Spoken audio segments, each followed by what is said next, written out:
Divide 631 by 2 in long division method.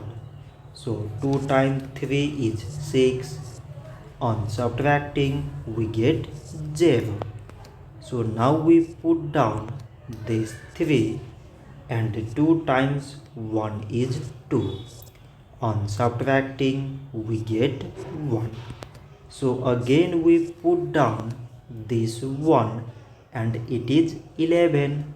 So 2 times 5 is 10. On subtracting we get 1. So now this 1 is less than 2 and there is no other number to put it down. So we take here decimal so that we put 0.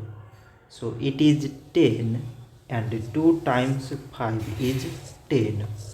On subtracting we get 0. So 631 divided by 2 is 315 decimal 5. So this much for today and thanks for watching.